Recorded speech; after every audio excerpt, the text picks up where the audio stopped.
اب یہ وہ چیز ہے جس سے انسان میں کیفیت پیدا ہوتی تسلیم و رضا۔ ہم بھی تسلیم کی خو ڈالیں گے، بے نیازی تیری عادت ہی صحیح، اے اللہ جو تو نے چاہا مجھے قبول ہے۔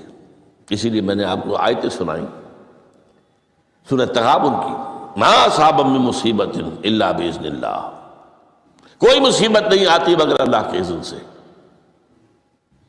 ومن یؤمن باللہ یہد قلبہ، جو اللہ پر ایمان رکھتا ہو اللہ اس کے دل کو ہدایت دے دیتا ہے۔ ہدایت کس بات کی؟ تسلیم و رضا۔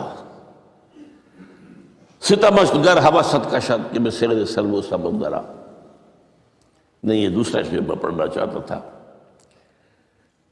سر دوستاں سلامت کہ تو خنجر آزمائی، نہ شبد نصیب دشمن کے شبد ہلاکے تیغت۔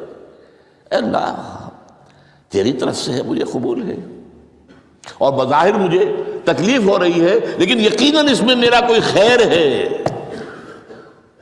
یدک الخیر، تیرے ہاتھ میں تو خیر ہی خیر ہے، جو بھی تیری طرف سے آئے۔ سر تسلیم خم ہے جو مزاج یار میں۔ اور یہ مضمون جو ہے زیادہ بڑے پیمانے پر سورہ حدید میں آیا ہے۔ ما اصاب من مصیبت فی الارض ولا فی انفسکم الا فی کتاب من قبل ان نبرأہا، کوئی مصیبت نہیں آتی نہ تمہاری جانوں میں نہ زمین میں، زمین میں زلزلہ آ جانا، سیلاب آ جانا، کچھ اور زمین کا دھنس جانا، یا یہ ہے کہ تمہاری جانوں میں کوئی بخار ہو گیا، کوئی اور تکلیف ہو گئی، اچانک معلوم ہوا کہ صاحب جو کینسر ہے، اور کینسر بھی اب 3rd سٹیج کو پہنچ چکا ہے، لیکن جو بھی آیا ہے وہ اللہ کے علم قدیم کی کتاب میں پہلے سے لکھا ہوا ہے۔ فی کتاب من قبل ان نبرأہا، یہ ایک کتاب میں درج ہے اس سے پہلے کہ ہم اسے ظاہر کریں۔ اس کا نتیجہ کیا نکلنا چاہیے؟ لیکن لا تاسوا علی ما فاتکم ولا تفرحوا بما آتاکم، افسوس نہ کیا کرو جو تم سے جاتا رہے، چھوٹ جائے، کوئی عزیز فوت ہو گیا، کوئی موقع ہاتھ سے نکل گیا، ارے بھائی میں چوک گیا، بڑا موقع تھا، اب اس پر افسوس کر رہے ہیں۔ نہیں، جو چیز لیکن لا تاسوا علی ما فاتک ولا تفرحوا بما آتاک، جو اللہ تمہیں دے دے اس پر اتراؤ مت۔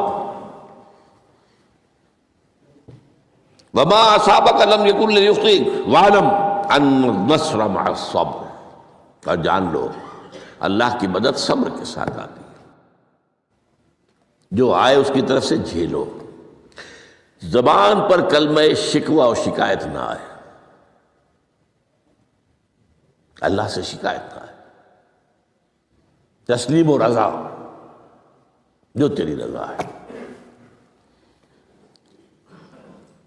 تیری صحت ہمیں منظور ہے لیکن اس کو، مولانا محمد علی جوہر ایک مرتبہ جیل میں گئے، ایک بیٹی بیمار ہوئی، فوت ہو گئی، اس کے بعد دوسری مرتبہ پھر جیل میں گئے، دوسری بیٹی کو وہی بیماری ہوئی، جیل میں اطلاع ملی کہ بیٹی کو یہ بیماری ہو گئی ہے، تو خط لکھا ہے اشعار کی شکل میں، اس کا آخری شعر یہ ہے، تیری صحت ہمیں منظور ہے لیکن اس کو نہیں منظور تو پھر ہم کو بھی منظور نہیں۔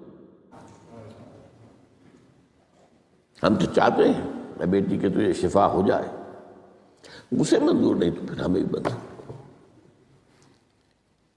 وَاعْلَمْ أَنَّ النَّصْرَ مَعَ الصَّبْرِ وَأَنَّ الْفَرَجَ مَعَ الْكَرْبِ، فرج، فراخی، کھل جانا کسی چیز کا، یہ ہے کرب کے ساتھ، تکلیف کے ساتھ، تکلیف ہوتی ہے ساتھ۔ اللہ نے قانون بنایا ہے دنیا کا۔ اب آپ اندازہ کیجئے بچے کی ولادت میں ماں کو کتنی تکلیف اٹھانی پڑتی ہے۔